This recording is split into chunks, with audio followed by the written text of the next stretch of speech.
Hola, yo soy Diego Mares. Hoy es 23 de septiembre del 2021 y vamos a comenzar con la clase del libro El coronel no tiene quien le escriba, escrito por Gabriel García Márquez.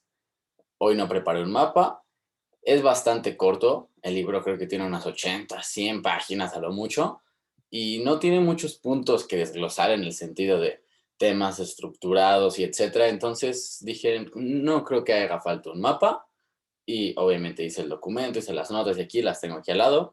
Entonces vamos a describir muy pocos aspectos, la verdad es lo que yo pude sacar. Y luego vamos a leer unos diálogos del libro que por supuesto son muy interesantes.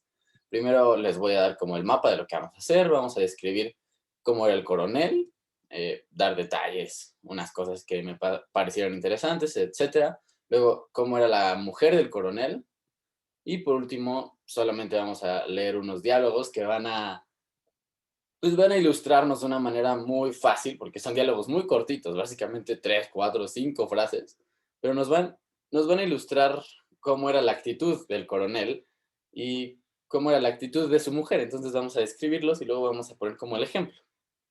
¿Está bien? Empezamos. Entonces, primero el coronel eh, estuvo en la guerra, por eso, creo que por eso, porque le llaman coronel, estuvo en la guerra. La novela está situada en Colombia, en un pueblo muy caluroso. No estoy seguro si dicen el nombre, creo que no, pero se le describe varias veces como caluroso, que, que así, que está sudando todo el tiempo, pues como es en ciertas regiones de Colombia, por supuesto. Entonces, así se le describe al pueblo. No sé si es tan importante, pero Gabriel García Márquez sí le pone énfasis en eso porque se le menciona varias veces y se le describe así al pueblo. Pero bueno, el coronel es un hombre que peleó en la guerra, creo que en una revolución, no estoy muy seguro.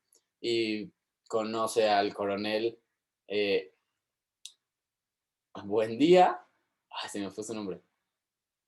Bueno, bueno, conoce al coronel Buendía, que es obviamente uno de los personajes de Cien años de soledad, no lo he leído, pero Aureliano Buendía, y, y creo que hasta son amigos o fueron amigos en la guerra, tienen algo que ver. Se hace referencia obviamente a esto, a Macondo. Recordemos que la novela de Cien años de soledad fue escrita posteriormente a que se escribiera este, este libro que estamos analizando, entonces el coronel no tiene quien escriba, fue anterior. Bueno, entonces peleó en la guerra, etcétera, y le prometieron que le iban a mandar dinero para la pensión por pelear en la guerra, por sus servicios, etcétera. Y entonces el coronel lleva esperando toda su vida a que le llegue su carta con su dinero. De eso se trata la historia. Bueno, la historia ya te lo pinta cuando ya lleva, creo que 20, 30, 40 años esperando, muchísimos años. Ya el coronel ya está viejito y peleó en la juventud. Entonces, esto es lo que pasa, de esto se trata la historia. El coronel eh, lo mandan, bueno, no lo mandan, perdón, él va por su propia voluntad al, al muelle a recibir el correo y todos los viernes en la tarde le dicen que no ha llegado nada para él. De ahí el nombre de la novela, el coronel no tiene quien le escriba. Entonces, que él siempre está esperando, siempre tiene esta esperanza de que le den su dinero y nunca llega, nunca llega. Entonces, eso es sobre más como la historia, pero rasgos sobre el coronel. Su esposa lo describe como un hombre que le falta carácter, entonces no tiene un carácter firme, es como, no, no, no, no pone sus ideas, no tiene ideales en realidad bien establecidos como alguien de carácter firme. Se nota que tiene una mentalidad pobre y que es cortoplacista, entonces no está planeando para el futuro, no está diciendo, sí, ¿cómo le vamos a hacer? ¿Cómo no? No busca soluciones, sino más que nada se resigna casi a lo que suceda. Sí, no vamos a tener para comer, pues ni modo. No vamos a tener donde dormir, ni modo. Entonces no busca soluciones, no tiene mentalidad de tiburón. Obviamente, broma, ¿no? Pero sí es cierto que es muy cortoplacista. No sé qué tanto eh, García Márquez haga referencia a un tipo de mentalidad que yo he escuchado está presente en ciertas regiones de Latinoamérica. No sé si es referencia a este tipo de mentalidad o si no, pero así es la mentalidad del coronel. No tiene, bueno, eso ya lo dijimos, no tiene principios fijos y en un momento también dicen que no siente ya casi nada de empatía ni de remordimiento, porque creo que hace algo a su esposa o hace algo incorrecto, no muy incorrecto, pero hace algo ahí que lastima sentimentalmente a su esposa, creo. Y dice, y sorprendentemente el coronel no sintió empatía ni nada de remordimiento, algo así. Se sentía en soledad extrema, aunque vivía con su esposa. Ya veremos que su relación no era buena para nada, y estaba basada ya en el hábito, en la monotonía. A mi parecer no se querían. Tal vez la mujer del coronel sí lo quería, pero el coronel, desde mi punto de vista, no. Entonces se sentía en soledad, se sentía abandonado, estaba amargado, ya estaba intranquilo. Y más adelante en la novela se le describe como que estaba agotado de la vida. Pero eh, esto no quitaba que siguiera teniendo la esperanza de que le iba a llegar el correo todos los viernes. Entonces estaba agotado y en un momento dice, tengo ganas de dormir para siempre, haciendo referencia a Morrissey, por supuesto, ¿no? Eh, pero siempre tenía esta esperanza de que el viernes iba a solucionarse todo. Y si no se solucionaba este viernes, entonces ya iba al correo, no llegó nada, como siempre. El siguiente viernes. Así, estaba como en un ciclo y ahorita vamos a ver, eh, va a haber un diálogo importante y de hecho vamos a leer un cuento de García Márquez. De hecho es un mini cuento, está cortísimo, creo que 10 renglones o menos. Entonces, bueno, tiene esta esperanza por décadas y vamos a citar una frase. Dice, tarde o temprano tiene que venir. Eso es lo que dice el coronel sobre el correo. Por supuesto que el correo no viene y siempre se queda decepcionado porque nunca le escribió al coronel. Nadie. Y bueno, por otra parte, como ya mencionamos, la relación con su esposa no era muy buena, estaba ya ni había expresiones de amor, era fría, no tenían cariño, y aparte, el coronel no le daba ningún tipo de prioridad a su mujer, sino le daba prioridad al gallo que tenía, porque el gallo era supuestamente su esperanza para salvarse de la pobreza, porque ya ni tenían para comer en muchos días. Entonces, había un gallo de pelea que lo iban a poner a pelear en enero, creo, y la novela está basada en octubre, creo. Entonces, le daba prioridad al gallo. ¿Cómo? Le compraba la comida al gallo y a su esposa y a él no. Entonces aquí también vemos que el coronel sí estaba con sus prioridades medio desconchinfladas. Y bueno, en adición a esto, el hijo del coronel había sido asesinado hace 9 meses por traficar información clandestina en algo de gallos, una cosa así. Pues por estar más o menos en asuntos turbios y así, lo asesinaron. Y entonces el recuerdo de su hijo está lleno de nostalgia y de dolor, como ese es normal, ¿no? Por supuesto, si te acaban de matar a su hijo, vas a estar triste, etcétera. Se ve que su hijo ya era un adulto, por supuesto. Y en una parte dice, no me acuerdo si es la mujer, el coronel, pero dice, somos huérfanos de nuestro hijo. Entonces, creo que esta frase ilustra muy bien cómo se sienten, cuál es la relación. Su hijo les hace mucha falta, sienten ahí un vacío, y eso también contribuye a que se sentían más en soledad, ¿no? Definitivamente. Eso sobre el coronel. Luego vamos a pasar a la mujer del coronel, que es una señora que también está amargada, pero que yo creo que ella expresa más su amargamiento. Tiene un carácter muy duro, entonces es difícil, impone, bueno, no impone, sino pone sus ideales en la mesa. Si habla, no se queda callada, entonces en contraposición al coronel tenemos a su mujer, ya está harta de vivir con el coronel y que nunca tengan dinero suficiente para vivir, porque el coronel no tenía, como ya explicamos, no tenía esta visión de poder mejorar las cosas para el futuro. Entonces, como apenas tenían para sobrevivir, la mujer del coronel estaba ya harta, ¿no? Sentíase en agonía, así lo describe ella, dice, me estoy muriendo, que esto que tengo no es una enfermedad, sino una agonía. Otra frase, toda una vida comiendo tierra para que ahora resulte que merezco menos consideración que un gallo. Entonces ahí vemos el enojo de la mujer del coronel, por supuesto, y muy entendible, ¿no? Incluso no sé por qué, sí, ahí tal vez no tenía otros medios para sobrevivir, pero sí, ni siquiera se querían, ya estaban ahí por compromiso, relación, estabilidad, no lo sé, y ya ni había que comer, entonces sí, es como, pues sí. Se notan mucho los rasgos de que está amargada, siempre se está quejando, etc. Y la mujer del coronel sí busca formas de mejorar como su calidad de vida en cierto sentido, o al menos tener que comer, porque dice, vende esto, y vende esto, y vende esto de la casa, y véndeselo a tal, y véndeselo por tanto. El coronel, no, quién sabe qué. Ujú. El coronel no es una persona que en lo personal me quería bien, para nada, tampoco su mujer, pero, pero bueno, ahora vamos a leer ciertos diálogos. El primero es solo una frase y dice, nos estamos pudriendo vivos. Eso creo que ilustra cómo se sienten, de que siguen vivos, pero ya están valiendo verga.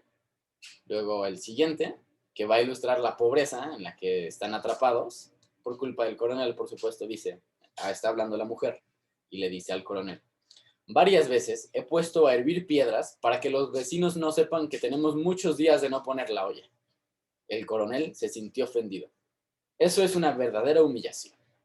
Entonces aquí vemos también cómo a la mujer le importa eh, la opinión de sus vecinos, ¿no? A mí me parece muy típico que les importe la opinión de sus vecinos en este tipo de pueblitos, porque obviamente es esencial la reputación en pueblitos tan pequeños para conseguir beneficios, etcétera. Entonces, yo creo que eso es natural. Luego, la siguiente frase, aquí es cuando el coronel este, pone al gallo por encima de él y de su mujer, y entonces, porque están discutiendo sobre si comprar maíz para el gallo o comprar comida para ellos, y el coronel dice, compra el maíz.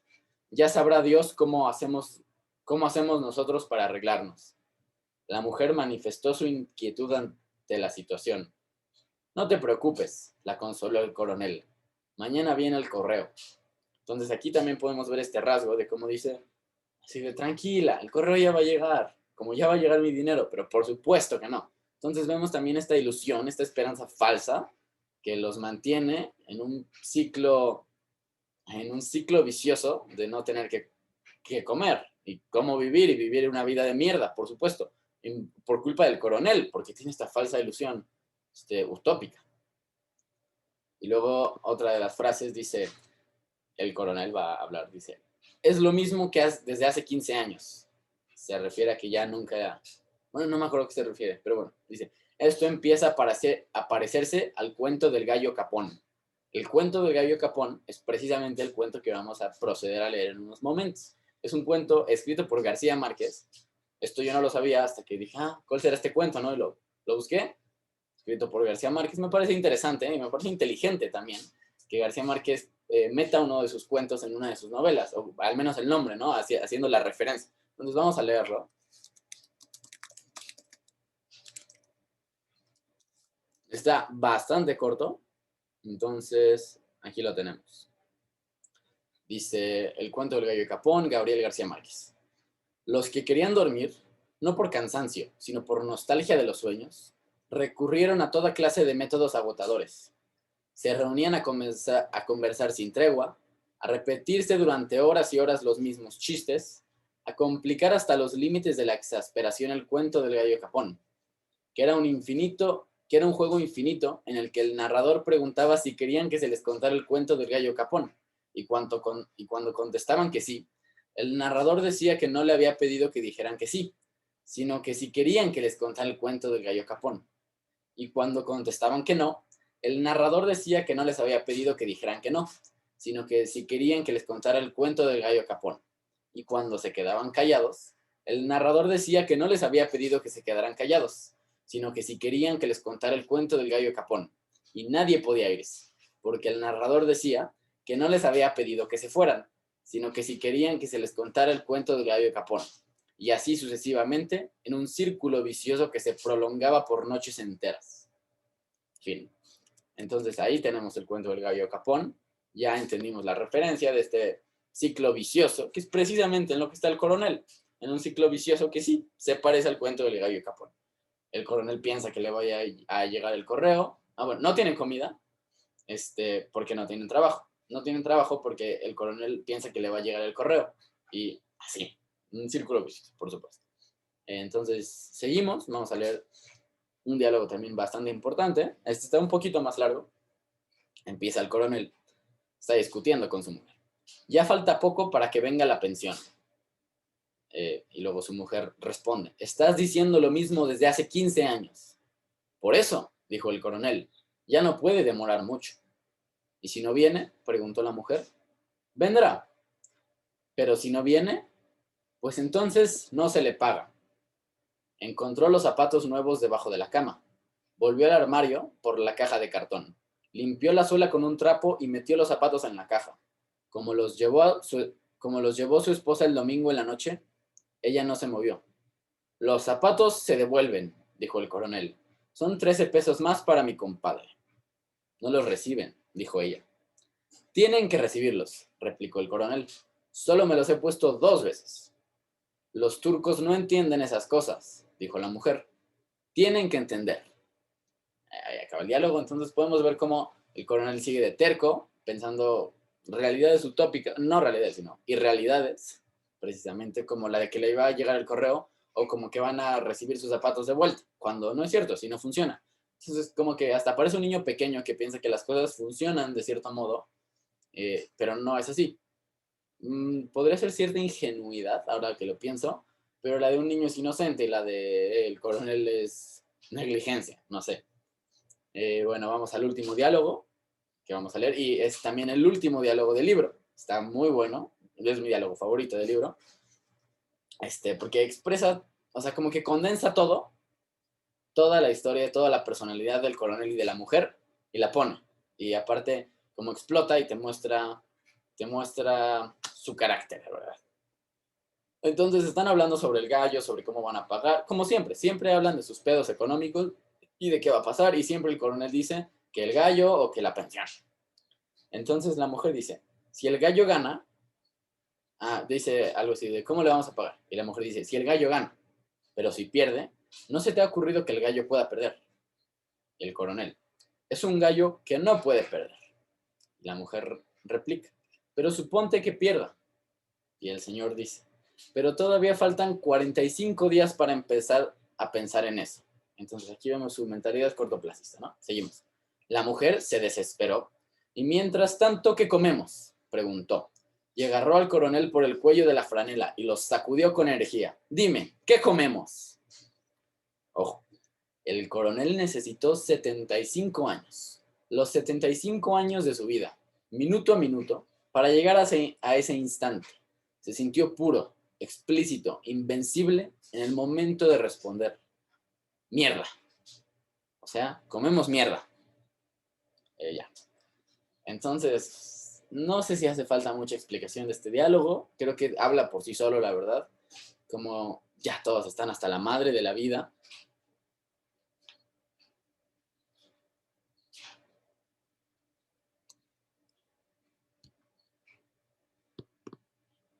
Ahí está. Es que se desenfocó. Ya como todos están hasta la madre de la vida, ya están pudriéndose vivos como ellos mismos dicen. Y ya el coronel, a la verga, mierda. Y la mujer ya emputadísima, ¿no? Ahí termina el libro. Y aquí va a terminar. No, nuestra clase tiene una cosa más. Hay unas frases que me parecieron no muy importantes, pero las voy a decir. Tan importantes, o sea, suficientemente importantes para que las anotara y las dijera, pero no a lo mucho.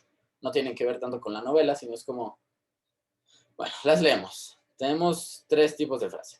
Primero, como sabiduría popular, podríamos decir. Otro sobre la vida y otro, sí, sobre la vida, son 2. Entonces, primero dice, nunca es demasiado tarde para nada. Lo único que llega con seguridad es la muerte. El que espera lo mucho, espera lo poco. Son como, no sé, yo las sentí como que sí, como son frases de uso popular y que todos dicen, no es demasiado tarde, ¿no? Etcétera. Para justificar sus acciones, etcétera. Y luego el segundo el grupo de frases son sobre la vida y la humanidad, podría ser. Dice, la ingratitud humana no tiene límites, el mundo está corrompido, la vida es dura, camarada. Y la última, la vida es la mejor cosa que se ha inventado. Entonces están chistosas, creo que son frases, podría ser como, sí, populares en el sentido, bueno, podría ser colectivas, de la cultura, ¿no? Eso por la clase de hoy. Fue una clase, pues sí, la verdad, corta, no tan corta, ya vi 20 minutos, pero es un libro bueno, la verdad, me gustó. Dato curioso, Gabriel García Márquez lo considera su mejor libro.